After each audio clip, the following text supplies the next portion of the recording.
बारे में डिस्कस। जय महाकाल। चलते हैं हम लोग क्लास को स्टार्ट करते हैं और देखिएगा जैसा कि आपके सामने आ गया कैल्शियम। तो अब हम लोग कैल्शियम के बारे में डिस्कस करेंगे। कैल्शियम क्या है? कैल्शियम देखिए सबसे पहले लिखा है कि कैल्शियम ये क्या है? धातु है। अच्छा, कैल्शियम अगर मेटल है तो क्यों मेटल है? जितने भी पीरियोडिक टेबल में तत्व होते हैं जो बड़े आसानी से अपना इलेक्ट्रॉन को त्याग कर देते हैं और धनायन बनाते हैं, वो सभी के सभी क्या होते हैं? धातु होते हैं। अगर बाहरी कोश का अंतिम इलेक्ट्रॉन जो तत्व क्या कर देते हैं? त्याग करके धनायन को बनाते हैं, इलेक्ट्रॉन को लूज करके कैटायंस का फॉर्मेशन करते हैं, वो सभी के सभी हमारे क्या होते हैं प्यारे बच्चों? मेटल होते हैं। तो यहाँ पर इसीलिए ये कैल्शियम ये क्या है? मेटल है। और कैल्शियम का आप देख पा रहे हैं कि कैल्शियम का प्रतीक क्या होता है? Ca होता है। कैल्शियम का परमाणु क्रमांक आपके सामने लिखा हुआ है कि कैल्शियम का परमाणु क्रमांक कितना होता है? 20 होता है। प्यारे बच्चों, इसका जो परमाणु भार होता है, तो आप लोगों के इसके परमाणु क्रमांक और परमाणु भार को एक को किसी को लर्न कर लीजिएगा। अगर परमाणु क्रमांक 20 है तो जस्ट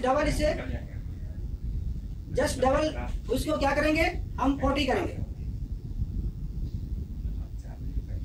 तो 40 होता है। उसका जो परमाणु भार होता है कितना है? 40 है। तो प्यारे बच्चों देखिए यहाँ पर ये कैल्शियम है और इस कैल्शियम का 20 परमाणु क्रमांक है, परमाणु भार कितना है? 40 है। आप देखिए यहाँ पर आप देख पा रहे हैं कि Z बराबर इसका 20 है, A बराबर इसका 40 है। तो प्यारे बच्चों आप जानते थे, मैंने आप लोगों को बताया था Z equal to P equal to E होता है। परमाणु क्रमांक बराबर होता है प्रोटॉनों की संख्या बराबर इलेक्ट्रॉनों की संख्या। तो अगर यहाँ पर इसका परमाणु क्रमांक 20 है तो इसमें प्रोटॉन भी 20 होंगे और इलेक्ट्रॉन भी 20 होंगे। ये बात सभी को क्लियर हो रही होगी। इसके बाद अब बात आती है कि यहाँ पर न्यूट्रॉन कितने होंगे। तो प्यारे बच्चों आप लोगों को मालूम है कि अगर हम A equal to Z plus N करेंगे तो A equal to Z plus N करेंगे तो A की वैल्यू हमारी कितनी है? 40 होती है। Z की वैल्यू हमारी 20 होती है। तो प्यारे बच्चों अगर हम यहाँ पर 40 करते हैं और यहाँ पर 20 करते हैं और यहाँ n करते हैं तो 40 माइनस 20 होगा, तो न्यूट्रॉन कितने आएंगे? 20। तो प्यारे बच्चों कैल्शियम जो होता है, कैल्शियम में परमाणु क्रमांक 20 होता है। इसमें प्रोटॉनों की संख्या 20 होती है, इसमें इलेक्ट्रॉनों की संख्या 20 होती है, इसमें न्यूट्रॉनों की संख्या कितनी होती है? 20 होती है। आपके सामने प्रूव हो गया कि जो कैल्शियम धातु होती है उसमें क्या होता है कि प्रोटॉनों की संख्या, इलेक्ट्रॉनों की संख्या, न्यूट्रॉनों की संख्या क्या होती है? 20 होती है। अब बात हमारी आती है कि प्यारे बच्चों ये धातु क्यों थी, क्यों धातु है, उसको मैं डिस्कस कर लेता हूँ। ये देखिए इसका परमाणु क्रमांक है और जब बोहर के अनुसार अगर इसका इलेक्ट्रॉनिक विन्यास लिखा जाएगा तो आपको मालूम है कि पहली सेल में मैक्सिमम इलेक्ट्रॉन 2 रह सकते हैं, उसकी सेकंड वाली कक्षा में 8 इलेक्ट्रॉन होते हैं। अगर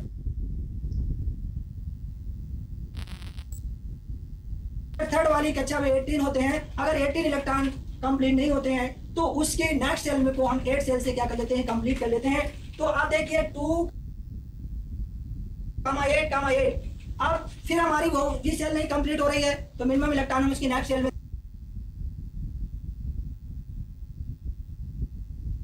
दे देंगे तो मिनिमम इलेक्ट्रॉन 2। अब देखिए इसके बाहरी सेल में कितने इलेक्ट्रॉन है? 2 है।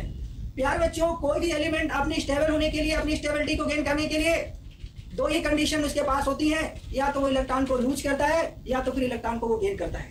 2 ही पॉसिबिलिटी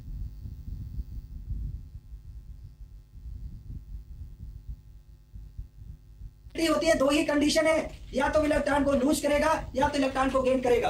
अब ये डिपेंड करता है कि उसकी आउटर मोस्ट शेल कहती क्या है। उसके आउटर मोस्ट शेल में आप देख पा रहे होंगे कि 2 इलेक्ट्रॉन है। अगर ऑक्टेट इसको कंप्लीट करना है तो 6 इलेक्ट्रॉन चाहिए। प्यारे बच्चों 6 इलेक्ट्रॉन कोई देने वाला इसको नहीं है, तो ये अपने 2 इलेक्ट्रॉन को क्या कर देता है? लूज कर देता है। अगर ये 2 इलेक्ट्रॉन को लूज कर देगा तो ये कैसा हो जाएगा? स्टेबल हो जाएगा। अपनी स्टेबिलिटी को गेन करने के लिए कैल्शियम जो होता है 2 इलेक्ट्रॉन को क्या कर देता है? लूज कर देता है। और जब प्यारे बच्चों ये 2 इलेक्ट्रॉनों को लूज कर देगा तो कैल्शियम के ऊपर कितना?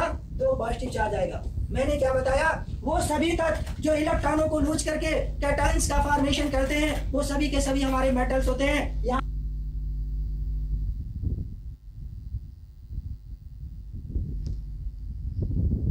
पर देखिए कैल्शियम ने अपने इलेक्ट्रॉन को लूज किया और कैटायन का फॉर्मेशन कर रहा है, इसलिए हमारा कैल्शियम क्या होगा, मेटल होगा। अब प्यारे बच्चों, ये कैल्शियम जो होती है, कैल्शियम एक सक्रिय धातु होती है, इसलिए ये फ्री स्टेट में नहीं नेचर में मिली है, ये कंबाइंड स्टेट में ही पाई जाती है। तो कैल्शियम धातु एक मुख्य रूप से संयुक्त अवस्था में ही पाई जाती है। प्यारे बच्चों, एक आप लोगों से अगर प्रश्न पूछ दिया जाए कि ऐसी कौन सी धातु है, ऐसी कौन सी धातु है जो मिल्क में मिलती है, मिल्क में कौन सी धातु पाई जाती है, तो प्यारे बच्चों आपके दिमाग में कमेंट करके बता दीजिएगा कि जो मिल्क होता है उस मिल्क में कौन सी धातु होती है।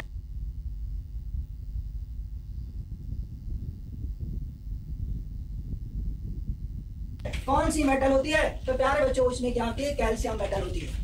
कैल्शियम मेटल जो होती है प्यारे बच्चों वो मिल्क में पाई जाती है। अगर आपसे पूछा जाए कि कैल्शियम में कौन सी धातु पाई जाती है, कैल्शियम में कौन सी धातु उपस्थित होती है, तो मिल्क में कौन सी धातु उपस्थित होती है, तो कैल्शियम धातु उपस्थित होती है। अगर आप लोगों से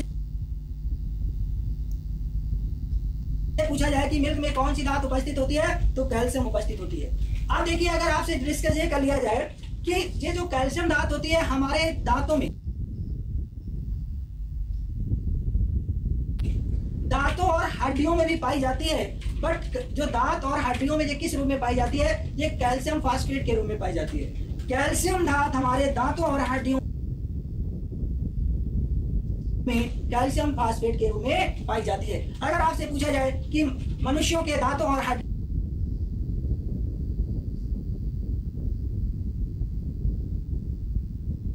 में कैल्शियम फास्फेट के रूप में कौन सी धातु पाई जाती है, तो प्यारे बच्चों आपके दिमाग में एक ही क्लिक करना चाहिए कि वहां पर कैल्शियम धातु उपस्थित होगी। अब दिमाग आ रहा होगा कि कैल्शियम फास्फेट का फार्मूला क्या होता है, तो आपके दिमाग में होगा कि वहां फास्फोरस, तो फास्फोरस आपका नॉन मेटल। चलते हैं आगे।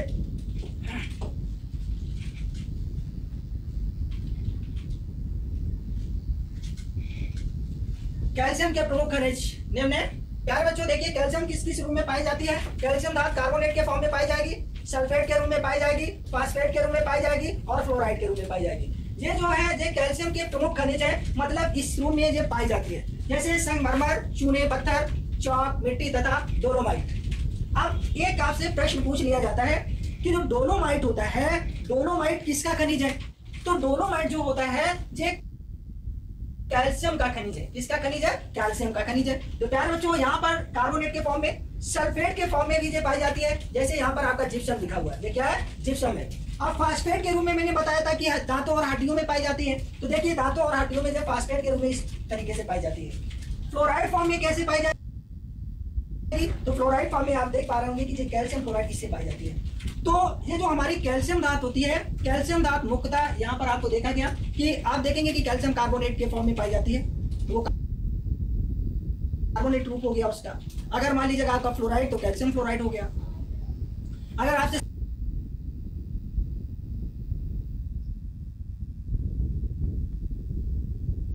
सल्फेट फॉर्म में पूछे तो जैसे कैल्शियम सल्फेट होता है, आपका प्लास्टर ऑफ पेरिस होता है, जिप्सम होता है, क्योंकि ये जो हमारा है कैल्शियम सल्फेट है और ये जिप्सम है। लेकिन अगर हम यहाँ पर इस तरीके से लिखें CaSO4 और इसका 4 ट्वाइस करें, यहाँ पर H2O कर दें, ये प्यारे बच्चों जिप्सम हो जाता है। अब आपके दिमाग में आएगा कि जिप्सम का जो फार्मूला ऐसे भी कभी आपको लिखे मिले तो दोनों फार्मूले जो सही होते हैं, ये इस तरीके से। क्यों, आप देख पा रहे होंगे कि ये कैल्शियम सल्फेट के एक मॉलिक्यूल्स में हाफ मॉलिक्यूल्स वाटर कंज्यूम है और यहाँ पर कैल्शियम सल्फेट के 2 मॉलिक्यूल्स में 1 वाटर मॉलिक्यूल्स कंज्यूम है, तो कोई दिक्कत नहीं है, वही फॉर्म है, कोई कंफ्यूजन आपको नहीं होना चाहिए। ओके, चलो आगे बढ़ते हैं हम लोग।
अब देखो प्यारे बच्चों, हमने आपको बताया था कि ये जो कैल्शियम धातु होती है ये दूध में पाई जाती है। कैल्शियम धातु किस में पाई जाती है, दूध में मिलती है। कैल्शियम धातु जो हमारी दांत तथा हड्डियों में कैल्शियम फॉस्फेट। अब देखिए कैल्शियम फॉस्फेट का भी मैंने आपको फार्मूला बताया था कि कैल्शियम फॉस्फेट का फार्मूला क्या होता है, ये होता है। केवल यही पूछ लिया जाता है बच्चों से कि कैल्शियम फॉस्फेट का सूत्र होता है, और बहुत सारे बच्चे क्या होते हैं कि कैल्शियम फॉस्फेट का जब इसमें फार्मूला लिखा जाता है तो गलत कर देते हैं। तो आपको फार्मूला बनाना कैसे बनाया जाता है उसके बारे में मैं बीच बीच में डिस्कस करता रहता हूँ, क्योंकि उसका जो केमिकल फार्मूला वाला चैप्टर मैंने उसको एक्सप्लेन नहीं किया है, बट टाइम ड्यूरेशन अगर रहा तो उसको भी मैं बताऊंगा आप लोगों को। यहाँ पर देखिएगा मैं आपको बीच बीच में बताता रहता हूँ कि ये कैल्शियम फॉस्फेट है और ये मूलक। अब देखिए कैल्शियम मूलक होता है, कैल्शियम के ऊपर 2 पॉजिटिव चार्ज होता है, फॉस्फेट के ऊपर कितना चार्ज होता है, 3 चार्ज होता है। अब क्या करते हैं कि ये हमारा 2 और यहाँ पर 3, इसका क्रॉस मल्टीप्लाई करा दीजिएगा। जब क्रॉस मल्टीप्लाई करेंगे तो क्या बन जाता है, तो आपका बनता है C3PO4 बनेगा। ओके, इस तरीके से बन जाएगा। क्लियर है, कोई दिक्कत कोई परेशानी? किसी बच्चे को कोई भी प्रॉब्लम्स है तो बताते रहिएगा कमेंट के माध्यम से। आप लोगों को क्लियर लग रहा है, क्लास कैसी लग रही है, कमेंट जरूर करते रहिए प्यारे बच्चों।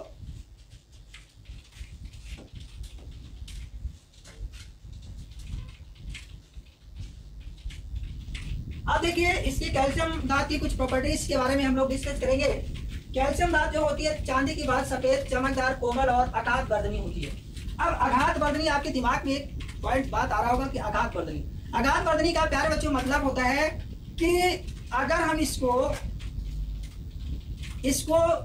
मान लीजिएगा हम ठोके या पीटे तो ये क्या हो जाएगा, ब्रेक हो जाएगा, टूट जाएगा। तो यहां पर जो कैल्शियम धातु होती है ये क्या हो जाएगी, टूट जाएगी। कुछ क्या होता है, मैलेबल होती है। मैलेबल का मतलब उनको पीट कर क्या किया जा सकता है, बढ़ाया जा सकता है। जैसे लोहा हुआ, चूना हुआ, सोना हुआ। और आपको मैंने ये भी आप लोगों को मालूम होना चाहिए कि जो 1 ग्राम सोना होता है, 1 ग्राम सोने में 2 किलोमीटर लंबे वायर्स को क्या किया जा सकता है, बनाया जा सकता है।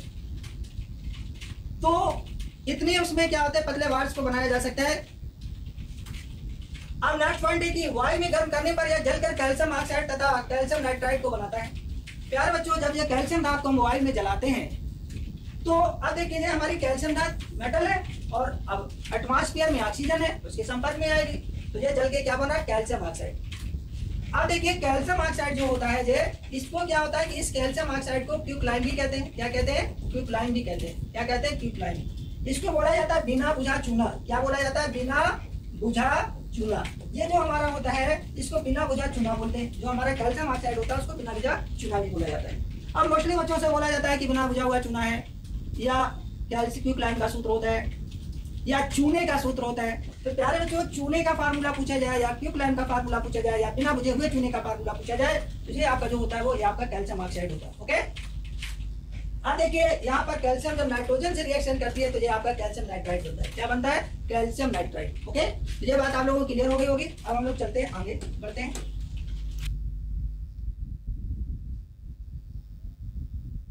हाँ कौन?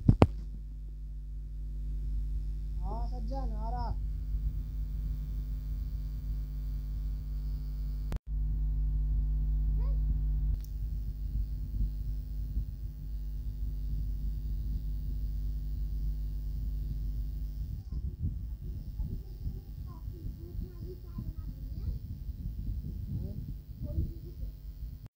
इसकी क्या की जाती है, पॉलिश की जाती है कैल्शियम धातु की, उसमें पॉलिश, तो इसको लाइम लाइट भी कहते हैं। अब देखिए इस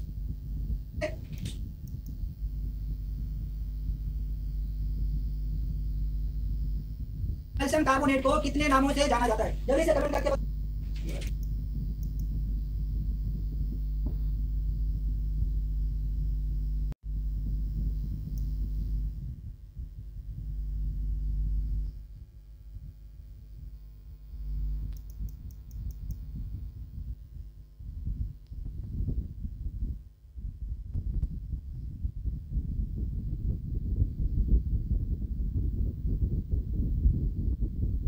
और कार्बन डाइऑक्साइड में क्या हो जाता है, ब्रेक हो जाता है। आप देखिए जो अपघटन अक्रिया है, तो अक्रियाएं जो होती हैं वो मुख्यतः 2 प्रकार की होती हैं।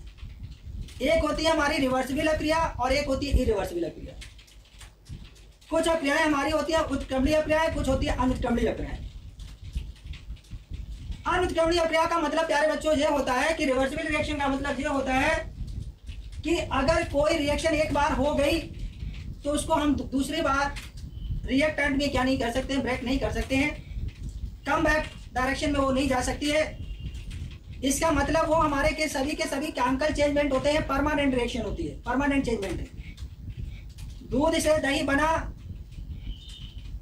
तो अगर हमने ये कहे कि दही बन गया, हमें दूध चाहिए, तो दूध क्या पॉसिबल है? नहीं पॉसिबल है। तो ये केमिकल चेंजमेंट मतलब ये परमानेंट रिएक्शन हो गई, ये इरिवर्सिबल रिएक्शन हो गई, वन डायरेक्शन क्रिया हो गई। मतलब एक बार अक्रिया हो गई तो उस अक्रिया को, उसमें हम क्या कर सकते हैं, उत्पाद प्राप्त कर सकते हैं, और अगर उस प्रभाव को हटा दिया जाए तो हम कारक को भी प्राप्त कर सकते हैं। जैसे वाटर आप लो और वाटर को फ्रीजर में डाल दीजिएगा, तो जब फ्रीजर में डालेंगे तो वाटर हमारा किस में कन्वर्ट हो जाएगा? आइस में कन्वर्ट हो जाएगा।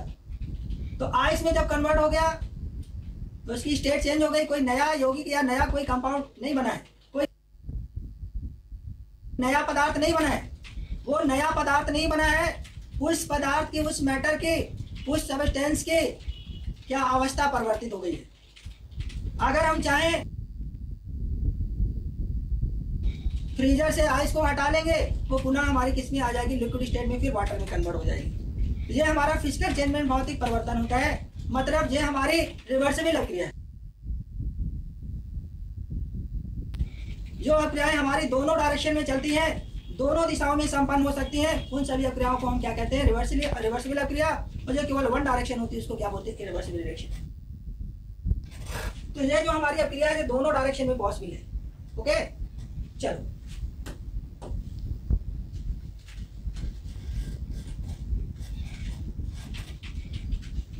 इसका उपयोग प्यारे बच्चों चूना, कांच तथा सीमेंट बनाने में किया जाता है। जो हमारी कैल्शियम धातु होती है इसका उपयोग चूना, कैल्शियम कार्बोनेट का उपयोग चूना, कांच तथा सीमेंट बनाने में किया जाता है। कृषि में मृदा की अम्लता को दूर करने में किया जाता है।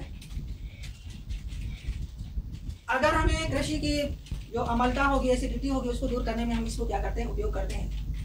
अब चलिए हमारा नेक्स्ट आता है कैल्शियम सल्फेट। आप देखिए यहाँ पर जो कैल्शियम सल्फेट CaSO4.2H2O लिखा है, तो ये हमारा जिप्सम है। ये क्या है? जिप्सम है। अगर हम इसको और भी लिखना चाहें तो हम लिख सकते हैं कैल्शियम सल्फेट डाइहाइड्रेट। डाइहाइड्रेट का मतलब इसमें दो वाटर के मॉलिक्यूल्स क्या है? जुड़े हुए हैं, इसलिए इसका क्या हो जाएगा? डाइहाइड्रेट। ओके, ये बात आप लोगों को क्लियर हो गई? सभी लोग कमेंट करके बताइए ये बात क्लियर हो गई? ये आपका जिप्सम का फार्मूला है। अगर हम इसको लिखना चाहें तो कैल्शियम सल्फेट डाइहाइड्रेट इसका केमिकल नेम होगा, रासायनिक नेम, और वैसे इसको हम जिप्सम कहते हैं। क्या कहते हैं? जिप्सम कहते हैं। कैल्शियम सल्फेट डाइहाइड्रेट, ये क्या हो जाएगा? डाइहाइड्रेट। ओके, चलिए बेटा इसको बताइए।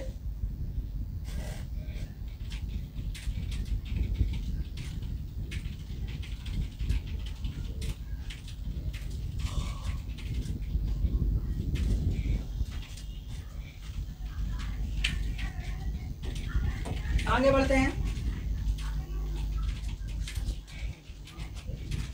इसे दूध पथरी का जिप्सम भी कहते हैं। इसको क्या कहते हैं?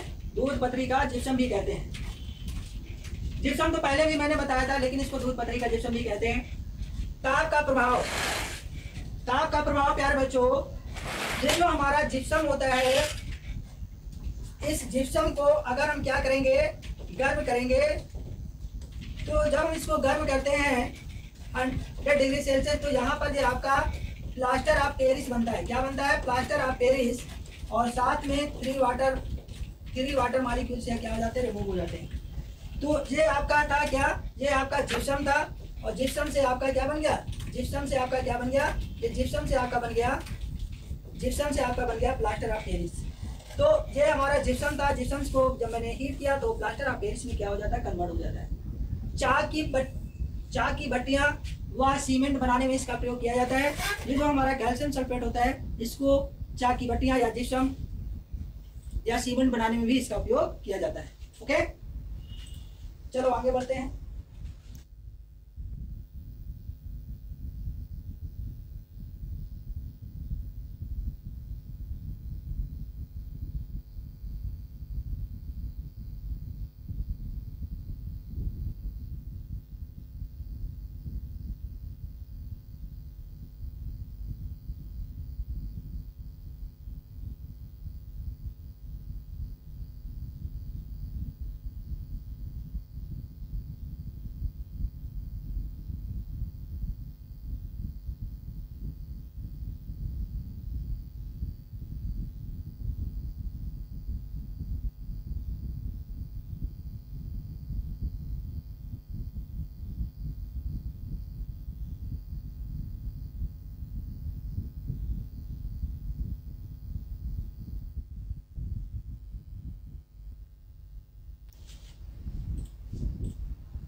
प्यारे बच्चों, आज का हम लोग अपना सेशन कंप्लीट कर चुके हैं। तो कैल्शियम जो था जिप्सम के बारे में हम लोग कंप्लीट कर लिए, और इसके बाद हम लोग कल की क्लास में, नेक्स्ट क्लास में जो होगी, इसके आगे कुछ कैल्शियम के कंपाउंड्स बचे हैं। और अभी एक आपका महत्वपूर्ण और एलिमेंट्स मेटल है जिसमें बहुत ही पूछा जाता है आयरन। आयरन को भी मैं डिस्कस करूंगा। तो कुछ टेक्निकल प्रॉब्लम की वजह से क्लास 2-3 दिन से कंटिन्यू नहीं हुई। अब अगर टेक्निकल प्रॉब्लम नहीं आती है तो फिर क्लास होगी। ओके प्यारे बच्चों, आज के लिए इतना ही। धन्यवाद।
के विषय में बताना शुरू किया था आपको कि टेक्सचर क्या होता है। तो हमने एक पॉइंट बताया था, ये बहुत ज्यादा परीक्षाओं में पूछा जाता है, soil texture can be changed, है ना। पूछता है सॉइल के टेक्सचर को क्या हम परिवर्तित कर सकते हैं, तो आपका जवाब सीधा होना चाहिए, soil texture can not be changed, है ना। दूसरा प्रश्न था सॉइल टेक्सचर क्या होता है, यानी कि कणों का अपना अपना आकार होता है, this is known as soil texture, है ना।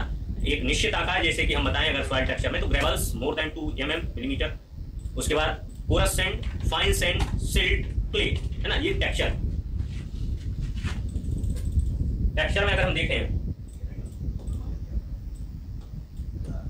ना, हमने बताया gravels, porous sand, fine sand, silt, clay, ये टेक्सचर हो गया। अब अगर relative arrangement of soil particles अगर बात की जाए स्ट्रक्चर की, सॉइल स्ट्रक्चर क्या है, यानी कि मृदा का संरचना क्या है। पहले गठन हमने देखा, फिर संरचना देखी। तो संरचना में हम देखेंगे कि अरेंजमेंट ऑफ सॉइल पार्टिकल्स, यानी कि सॉइल पार्टिकल किस किस तरीके से अरेंज है, इसके विषय में बात करेंगे। तो अरेंजमेंट में पहला हमारा हमने बताया था आपका जो है किस तरीके से अरेंज होगा। तो एक होगा आपका प्लेटी, कोलमनर, ब्लॉक स्ट्रक्चर। तो ये सब सॉइल स्ट्रक्चर के अमेंडमेंट है, मतलब अरेंजमेंट है, ठीक है। और सबसे अच्छा ये पूछा जाता है, परीक्षा में पूछा जाने वाला पॉइंट है, वो ये पूछा जाएगा सबसे अच्छा सॉइल स्ट्रक्चर कौन सा होता है। तो क्रम्बी या ग्रेनुलर स्ट्रक्चर, कणिकामय स्ट्रक्चर, क्रम्बी या ग्रेनुलर स्ट्रक्चर जो होता है सबसे अच्छा स्ट्रक्चर होता है, ठीक है। अब इसके बाद बात करेंगे कि हमने 2 चीजें और बताई थी, सॉइल की बल्क डेंसिटी बताई थी और सॉइल की पार्टिकल डेंसिटी बताई थी। तो particle density is also known as true density, ये ध्यान रखिएगा। पार्टिकल डेंसिटी जो होती है अपेक्षित घनत्व, पार्टिकल डेंसिटी जिसको कहते हैं हिंदी में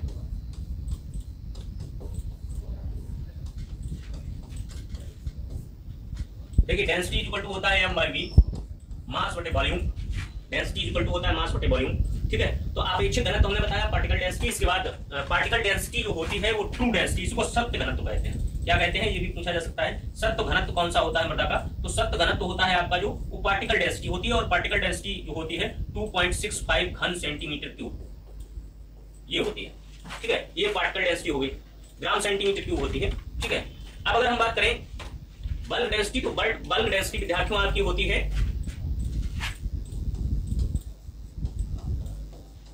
बल्क डेंसिटी, यानी कि इसको कहेंगे स्थूल घनत्व।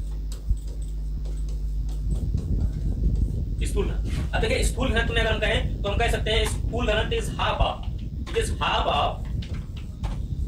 Of particle density.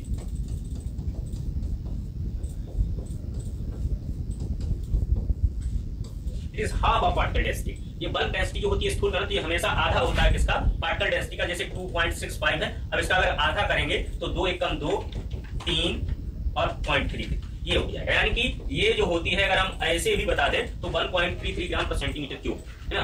देखिए मास बटे वॉल्यूम होता है, इसलिए ग्राम पर सेंटीमीटर क्यूब। ये देखिए आ गई बल्क डेंसिटी, ठीक है। अब एक बात हमने आपको बताई थी कि अच्छी मृदा होगी तो उसकी बल्क डेंसिटी जो है कम होती चली जाएगी। अगर एक बात हम आपको बताएं कि अगर किसी मृदा में कार्बनिक पदार्थ मिलाते हैं, क्या मिलाते हैं, कार्बनिक पदार्थ मिलाते हैं, तो उसकी बल्क डेंसिटी क्या होती, कार्बनिक पदार्थ मिलाने पर, देखिए कार्बनिक पदार्थ मिलाने पर, देखिए कार्बनिक पदार्थ मिलाने पर यानी कि ऑर्गेनिक मैटर मिलाने पर क्या होगी, हमारी बल्क डेंसिटी घटेगी। डीडी जो होगी क्या होगी, घटेगी, है ना। ऑर्गेनिक मैटर मिलाने पर बल्क डेंसिटी घटेगी। हम अगर फ्लाइंग करते हैं तो भी हमारी बल्क डेंसिटी घटेगी। अगर जुताई करते हैं तो भी बीडी घटेगी। अगर हम इरिगेशन करते हैं तो भी बीडी घटेगी, है ना। तो ये सब चीजें होती हैं कि अगर हम इसमें कोई भी इंटरकल्चर ऑपरेशंस करते हैं या एफआईएम वगैरह डालते हैं तो हमारी बल्क डेंसिटी जो होती है वो बढ़ जाती है, ठीक है। पार्टिकल डेंसिटी की बात करते हैं कि पार्टिकल डेंसिटी हमेशा डबल होती है किसकी, बल्क डेंसिटी, ठीक है। चलिए आगे,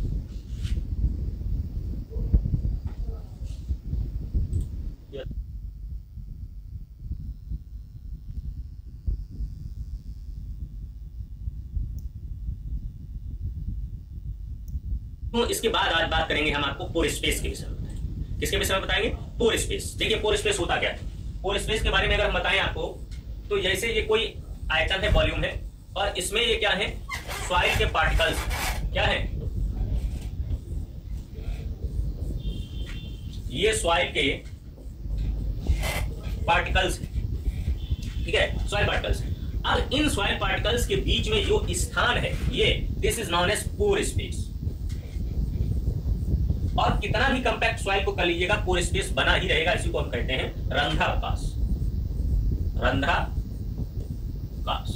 ठीक है। और विभिन्न मृदाओं में विभिन्न तरीके का परसेंटेज होता है। पोर स्पेस को हमेशा, जो रंध्रावकाश होता है उसको हमेशा हम जो है परसेंट में डिनोट करते हैं। किसमें डिनोट करते हैं, परसेंटेज में डिनोट करते हैं। देखिए इसका एक फार्मूला होता है। देखिए जो कण है हमारी मृदा के, उन कणों के बीच में जो स्पेस होता है, this is known as pore space. अब देखिए सैंड का पोर स्पेस सबसे कम होता है और क्ले का सबसे हाई होता है। ऐसा उल्टा क्यों, आपको लग रहा होगा उल्टा से बता रहे हैं, उल्टा नहीं होता ये इसलिए होता है कि उसके पार्टिकल्स जो क्ले के हैं वो काफी छोटे होते हैं और सैंड के पार्टिकल्स जो होते हैं वो काफी बड़े होते हैं। इसीलिए पोर स्पेस जो होता है सैंड का अधिक हो जाता है और क्ले का, सैंड का कम हो जाता है और क्ले का अधिक हो जाता है, ठीक है। तो देखें इसका फार्मूला होता है पोर स्पेस का। देखिए पोर स्पेस बराबर होता है 100 माइनस BD/PD इंटू 100। अब देखिए सामान्य मृदा की यहां पर हम बात करेंगे, जनरल सॉइल्स की, इसकी बात करेंगे हम, ना बलुई की करेंगे, ना दोमट करेंगे, कि ना किसी करेंगे। देखिए सामान्य मृदा की यहां बात हो रही है। देखिए हम आपको पोर स्पेस निकालेंगे। सामान्य मृदा का पोर स्पेस का रंध्रावकाश, सामान्य मृदा का रंध्रावकाश 50% होता है। कितना होता है, 50% होता है। सामान्य मृदा का पोर स्पेस यानी कि रंध्रावकाश 50% होता है। कितना होता है, 50% होता है सामान्य मृदा का पोर स्पेस, ठीक है। अब पोर स्पेस का फार्मूला आपके सामने लिखा हुआ है 100 माइनस BD/PD गुणे 100। अब देखिए यहाँ पर अगर हम वैल्यू पुट करते हैं तो हम देखिए सामान्य मृदा का पोर स्पेस निकाल लेंगे 50% कैसे होगा। देखिए चलिए, देखिए फार्मूले के अनुसार 100 माइनस बल्क डेंसिटी कितनी होती है सामान्य मृदा की, 1.33। पार्टिकल डेंसिटी सामान्य मृदा की कितनी होती है, BD का मतलब बल्क डेंसिटी, PD का मतलब पार्टिकल डेंसिटी, यही तो होगा। ये देखिए ऊपर स्थूल घनत्व है, नीचे जो है आपेक्षिक घनत्व है, आपेक्षिक घनत्व। तो देखिए BD/PD। अब देखिए समझिए इसको, अब 100 माइनस कर दिया हमने ना, तो 1.33 और 2.65, एक बार गया, दो बार गया, तो 1/2 आ गया कि नहीं आ गया। देखिए अब हमने लिख लिया 100 माइनस 1/2 इंटू 100। अब देखिए फिर इसमें क्या किया हमने, 2 नीचे था तो 2 से काट दिया, 50। कितना बचा, 50। और फिर अब यहाँ पर दूसरी इक्वेशन में हमारे पास क्या मिला, 100 माइनस 50, तो हमारा टोटल कितना बचा, 50। सही। देखिए क्यों कि बल्क डेंसिटी 1 स्पेस जो 50 होता है वो इस फार्मूले के अनुसार बिल्कुल सटीक बैठ रहा है। ठीक है, इसमें कोई आपको समस्या नहीं होनी चाहिए। ठीक है, चलिए इसीलिए इसको हमने आपको समझाया था। अब देखिए सबसे पहला प्रश्न हम आज देखेंगे। देखिए पोर स्पेस ऑफ सॉइल। देखिए पोर स्पेस ऑफ सॉइल में लिखा है मृदा के कुल आयतन का, मृदा के कुल आयतन का वह भाग जो कि रिक्त होता है मृदा रंध्रता कहलाता है। मृदा के कुल आयतन का वह भाग जो कि रिक्त होता है, कुल आयतन का वह भाग जो कि रिक्त होता है रंध्रता कहलाता है। देखिए हमने ये बताया भी था आपको, जैसे ये है और इसमें सॉइल पार्टिकल्स है छोटे छोटे, है ना। अब इस कुल आयतन का वह कौन सा भाग है, देखिए ये वाला भाग, तो ये क्या कहलाएगा, रंध्रता, या इसी को रंध्रावकाश कहते हैं। ठीक है, तो ये रंध्रता एक कण से दूसरे कण के बीच में होगी और ये बहुत सारे कणों के बीच में होगी तो रंध्रावकाश हो जाएगा। ठीक है, तो वही यहाँ पर दिया गया है मृदा के कुल आयतन का वह भाग जो कि रिक्त होता है मृदा रंध्रता कहलाता है। इसके बाद प्रतिशत रंध्रावकाश अगर देखेंगे हम तो 100 माइनस BT बाई PT गुणे 100, इससे हम देखिए निकाल लेते हैं। और यहाँ पर नीचे लिखा हुआ है साधारण मृदा का रंध्रावकाश 50% के करीबन होता है। कितना होता है, 50% के करीब होता है साधारण मृदा का रंध्रावकाश। ठीक है, जो सिंपल सॉइल होती है, साधारण मृदा होती है, उसका रंध्रावकाश लगभग 50% के करीब होता है। अभी कैसे होता है हमने आपको निकाल के बताया। ठीक है, चलिए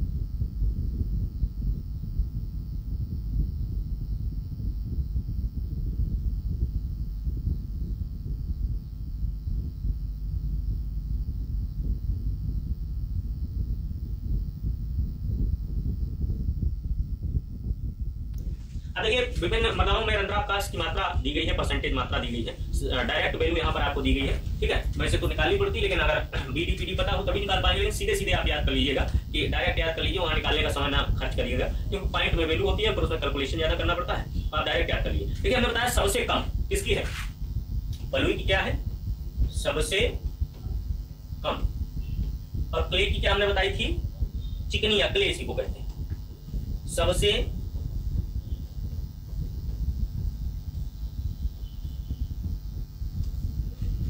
ज्यादा।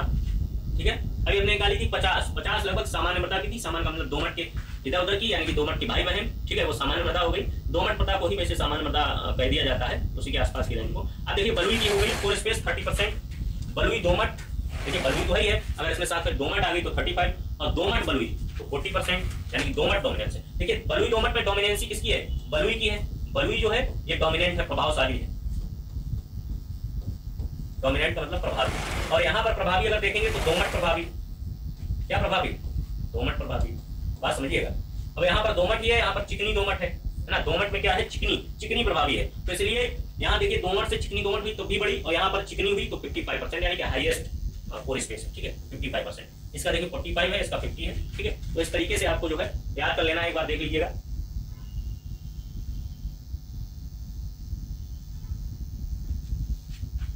ठीक है, बलुई 30%, बलुई दोमट 35%, दोमट बलुई 40%, दोमट 45, चिकनी 50% और चिकनी केवल, चिकनी दोमट और चिकनी। ठीक है, चिकनी दोमट जो होती है 50 और चिकनी दोमट 50 और चिकनी केवल वो 55%। अब देखिए बलुई मृदाओं का तापमान चिकनी मृदाओं की अपेक्षा जल्दी घटता बढ़ता रहता है। ये बात आपको समझ में आई, कैसे, इसका सिद्धांत है। इसका सॉइल साइंस एक कंसेप्चुअल सब्जेक्ट है, सैद्धांतिक सब्जेक्ट है। देखिए कह रही है सॉइल साइंस की बलुई मृदाओं का तापमान चिकनी मृदाओं की अपेक्षा जल्दी घटता और बढ़ता रहता है। आखिर में ऐसा क्यों, देखिए बताते हैं क्यों। एक बात समझिएगा, बात हमारी ये आ रही है specific heat of, specific heat अगर हम बात करें वाटर की तो कितनी होती है। एक स्पेसिफिक हीट का मतलब है 1 ग्राम मृदा को, अगर मृदा के परिप्रेक्ष्य में बात करें, 1 ग्राम मृदा को 1 डिग्री सेंटीग्रेड गर्म करने में जो भी ऊर्जा की आवश्यकता होती है, this is known as specific heat. 1 gram मृदा को 1 डिग्री सेंटीग्रेड तक गर्म करने के लिए जो भी ऊर्जा की आवश्यकता होती है, ऊष्मा की आवश्यकता होती है, this is known as specific heat. अब देखिए, जल की स्पेसिफिक हीट 1 होती है और बलुई मृदा की स्पेसिफिक हीट होती है, और यहीं पर देखना चिकनी हीट। ये हो गई बलुई की लगभग, और ये हो गई चिकनी की स्पेसिफिक हीट।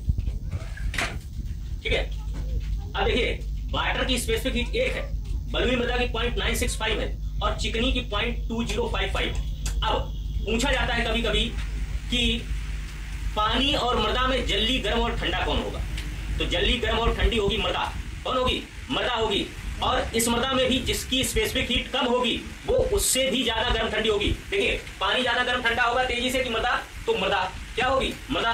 अब बात आती है कि मृदा में भी 2 प्रकार की हमने आपको दिखा रहे हैं, एक तो बलुई और एक चिकनी। तो चिकनी मृदा जो है उसका स्पेसिफिक हीट जो है वो कम है, किससे? चिकनी से। तो ये और जल्दी, सबसे जल्दी गर्म होगी, गर्म और ठंडी, सबसे जल्दी गर्म और ठंडी, सबसे जल्दी गर्म और ठंडी होगी। अब देखिए, और आप जो है प्रैक्टिकल भी कर सकते हैं। कैसे? गांव में जाइए और नंगे पैर में जूता चप्पल ना पहनिए, जहां पर बालू हो वहां पर आप चल नहीं सकते। साधारण मृदा में एक बार आप चल सकते हैं, लेकिन बालू वाली मृदा में नहीं चल सकते। पानी में तो कितना भी आप भरा हुआ पानी हो और खूब गर्मी पड़ रही हो तब भी आप एक बार चले जाएंगे अंदर।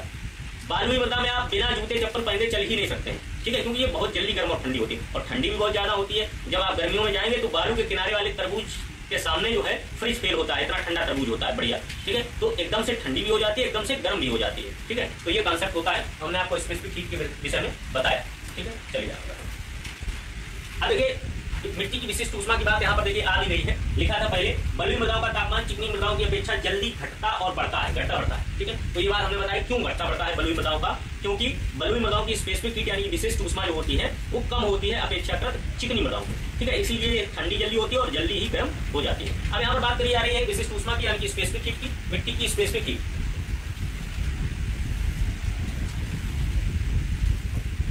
स्पेसिफिक हीट देखिए लिखा हुआ है, 1 ग्राम मृदा के तापमान को 1 डिग्री सेंटीग्रेड बढ़ाने के लिए, देखिए 1 ग्राम मृदा है आपकी, जैसे ये मृदा है, क्या है?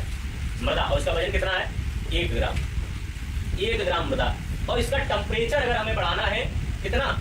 टेम्परेचर 1 डिग्री सेंटीग्रेड, 1 डिग्री बढ़ाना है। जितने कैलोरी ऊर्जा की या ऊष्मा की, अब कितने कैलोरी लगेगी ये तो हमें नहीं पता है, लेकिन जितनी भी लगे कैलोरी, तो कितने कैलोरी हमें अभी ज्ञात नहीं है, कितनी है ना, क्वेश्चन मार्क बना हुआ है इसका। कैलोरी ऊष्मा की आवश्यकता होती है, उसे मृदा की विशिष्ट ऊष्मा कहते हैं। यानी कि जो भी कैलोरी की ऊष्मा की जरूरत होगी हमें, वो हमारी यही कहलाएगी स्पेसिफिक हीट, स्पेसिफिक हीट यही कहलाएगी स्पेसिफिक हीट, ठीक है। तो 1 ग्राम मृदा थी, 1 डिग्री सेंटीग्रेड इसका टेम्परेचर बढ़ाना था, और जो जिसने बढ़ा दिया, जितनी भी हीट ने हमारी कैलोरी ऊर्जा बढ़ा दिया ऊष्मा ने, वही हमारी हो गई स्पेसिफिक हीट, ठीक है। तो ये विशिष्ट ऊष्मा हुई हमारी, ठीक है। चलिए आगे बात।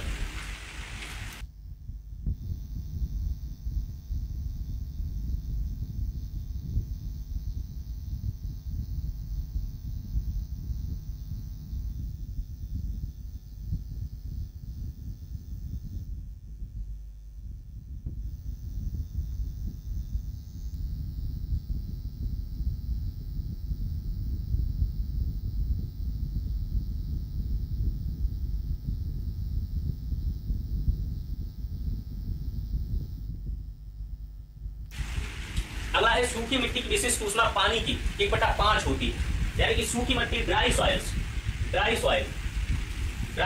की विशिष्ट ऊष्मा जो होती है वो पानी के, देखिए पानी से वैसे भी आधी होती है, हमने आपको लगभग बताया था 20-29 है ना, ये करीबन, ठीक है। तो ड्राई सॉइल्स की पानी की 1/5 होती है, यानी कि अगर हम एक का मतलब मान लें 1 का 5वां भाग अगर करें तो 100 में 5 का भाग दें तो कितना हो जाएगा आपका? 5 गुनी 10, देखिए ऐसे ही आ रहा है लगभग 0.2 के करीबन, ठीक है। तो 0.2 के करीबन वही आपकी निकल के आ रही है ऊष्मा। अब देखिए बलुई मृदा की विशिष्ट ऊष्मा 0.1969 और चिकनी या क्ले मृदा की विशिष्ट ऊष्मा 0.0229 होती है। किसकी? बलुई मृदा की विशिष्ट ऊष्मा 0.1969 यानी बालू की सैंड की, किसकी? सैंड की, देखिए सबसे कम है सैंड, इसीलिए जल्दी गर्म होती है। क्या होती है? जल्दी गर्म होती है, जल्दी गर्म होती है। और अपेक्षाकृत पानी के और क्ले मृदा के ज्यादा इसका जो है क्ले मृदा से संबंध ज्यादा लिया जाएगा, क्ले मृदा की अपेक्षा जल्दी जो है गर्म और ठंडी होती है, ठीक है। तो बलुई मृदा की विशिष्ट उष्मा हमने देखी 0.1969 और क्ले मृदा की विशिष्ट उष्मा जो होती है 0.2029 होती है। अब आगे देखेंगे मृदाएं पानी की अपेक्षा है ना, मृदाएं पानी की अपेक्षा शीघ्र गर्म और ठंडी हो जाती है। क्या हो जाती है? शीघ्र गर्म और ठंडी हो जाती है मृदाएं पानी की अपेक्षा। ऐसा क्यों है? ऐसा यूं है विद्यार्थियों, क्योंकि इसकी स्पेसिफिक हीट जो होती है, विशिष्ट उष्मा जो होती है लगभग मृदाओं की, वो पानी के 1/5 होती है, 1/5वां भाग होती है, इसीलिए ये ठंडी और गर्म हो जाती है पानी की अपेक्षा, ठीक है। चलिए अब देखिए सॉइल कलर में देखिए ज्यादा है नहीं आपकी बात, कोई ज्यादा पढ़ाने वाला है नहीं, लेकिन फिर भी आप एक प्रश्न जरूर इसमें याद कर लीजिएगा जो पूछा जाता है और बहुत बार पूछा भी गया है। एक तो होता है ह्यूमस के कारण मृदा का रंग काला और बादामी होता है। पहली बात, ह्यूमस के कारण मृदा का रंग कैसा होता है? ब्लैक और बादामी, ठीक है। दूसरी बात, अगर हम पूछे रेड सॉइल्स का रंग रेड क्यों होता है, लाल मृदाओं का रंग लाल, तो फेरस ऑक्साइड, लाल मृदाओं का रंग जो लाल होता है वो होता है फेरस ऑक्साइड के कारण। फेरस ऑक्साइड के कारण लाल मृदाओं का रंग लाल होता है, ठीक है।